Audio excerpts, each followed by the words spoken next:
In a world where financial wisdom is often hard to come by, a surprising source of insight awaits us: the Bible.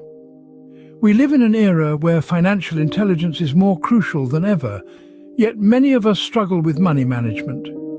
It's a challenge that can feel overwhelming, but what if I told you that a guide to financial wisdom has been with us for centuries? Yes, you heard it right. The Bible, often viewed as a spiritual guidebook, is also a treasure trove of financial knowledge. It offers timeless principles that can help us navigate our financial journeys with grace and confidence. From avoiding the bondage of debt to understanding the power of diversification, the Bible presents practical advice that remains relevant in today's financial landscape. So buckle up as we delve into 10 financial lessons from the Bible. Our first lesson from the Bible explores the perils of debt. It's a powerful theme that resonates through the ages, from biblical times to our modern world. Proverbs 22 verse 7 paints a vivid picture, stating, "The rich rule over the poor, and the borrower is slave to the lender." This verse underscores the harsh reality of indebtedness, illustrating how it can rob individuals of their freedom and autonomy.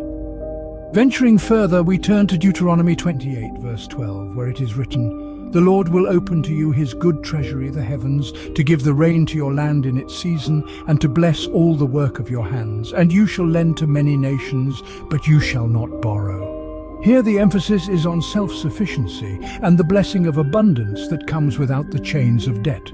So as we learn from these verses, being free of debt leads to financial freedom.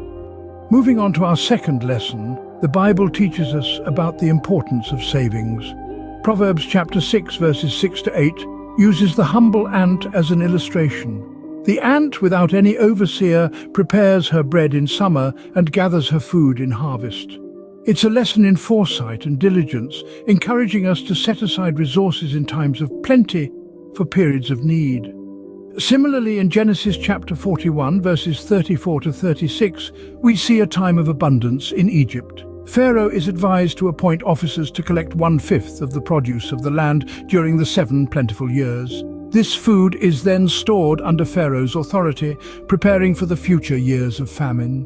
These verses underscore the significance of saving and preparing for the future. It's a timeless principle that holds true today as much as it did then. Clearly, the Bible encourages us to be diligent savers. Our third lesson from the Bible speaks to the power of diversification. Ecclesiastes 11 verse 2 advises us to invest in 7 ventures, yes, in 8. You do not know what disaster may come upon the land. This ancient wisdom highlights the importance of spreading out our investments across various ventures to mitigate the risk of loss. It's akin to not putting all your eggs in one basket. Now let's look at Proverbs 24 verse 27. Prepare your work outside, get everything ready for yourself in the field, and after that, build your house. This verse underscores the importance of laying a solid foundation before embarking on major projects.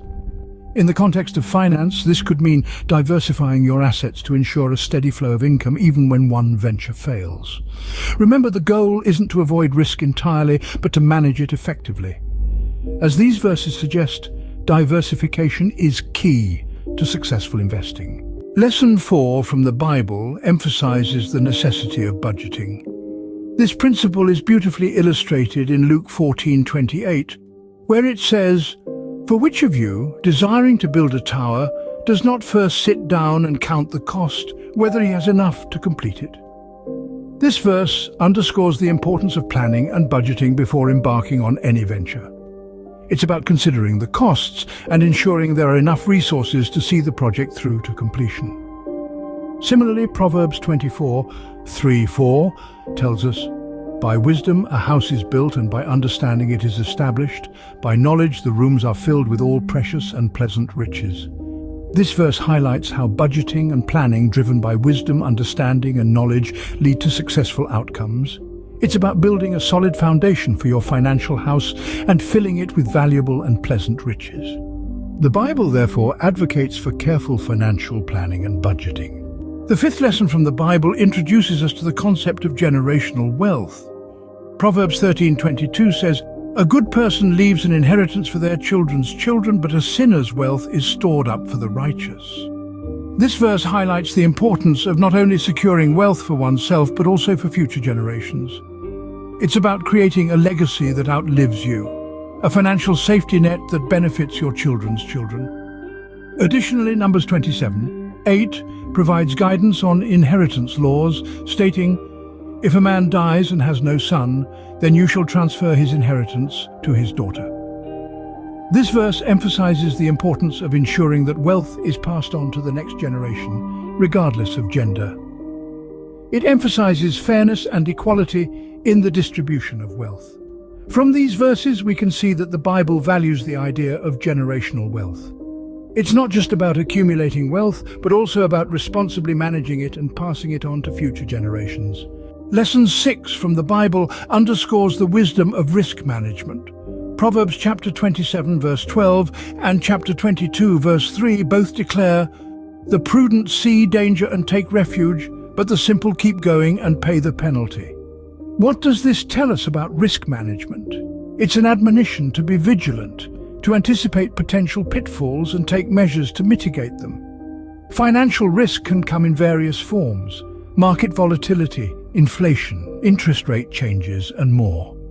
Being prudent means not just acknowledging these risks, but actively preparing for them. It's about creating a financial buffer, diversifying investments, and having a contingency plan. This wisdom of foreseeing danger and taking precautions is not about promoting fear, but rather fostering a sense of responsibility and preparedness. Clearly, the Bible encourages prudence and foresight in our financial dealings. Our seventh lesson from the Bible highlights the joy of giving. Acts 20:35 tells us, "It is more blessed to give than to receive."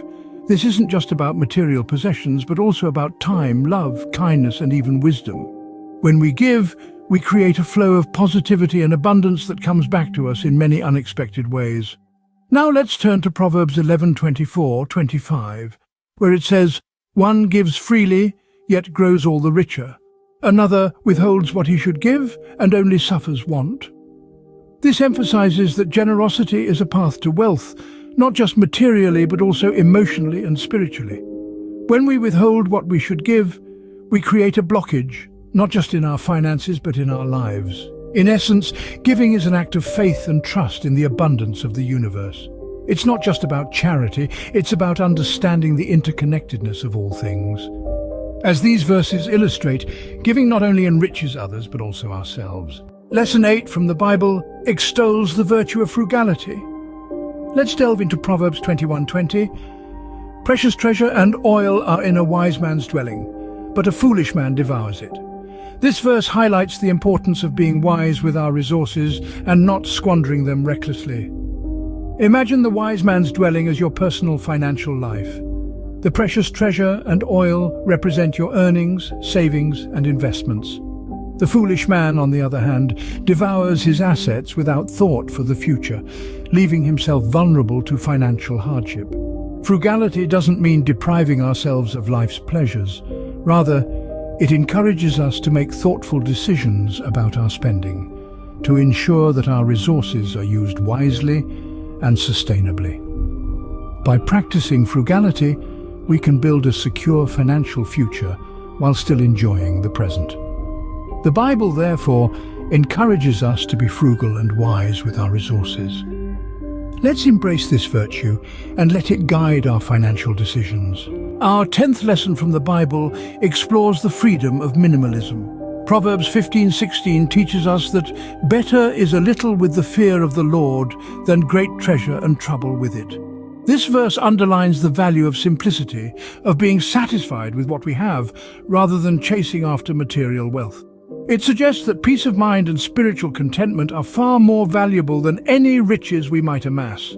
Matthew 6:19-21 further supports this idea, advising us not to lay up for yourselves treasures on earth, where moth and rust destroy, and where thieves break in and steal, but lay up for yourselves treasures in heaven, where neither moth nor rust destroys, and where thieves do not break in and steal. For where your treasure is, there your heart will be also.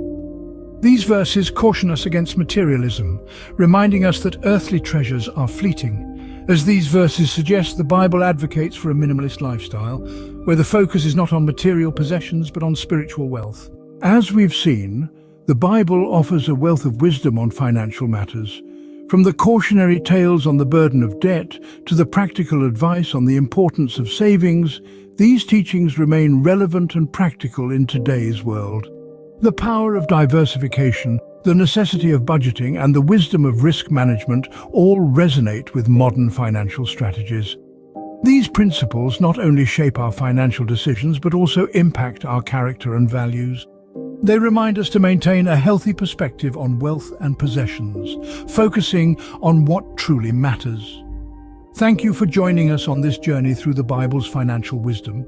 Remember to like, share, and subscribe for more insightful content. Until next time, stay financially savvy.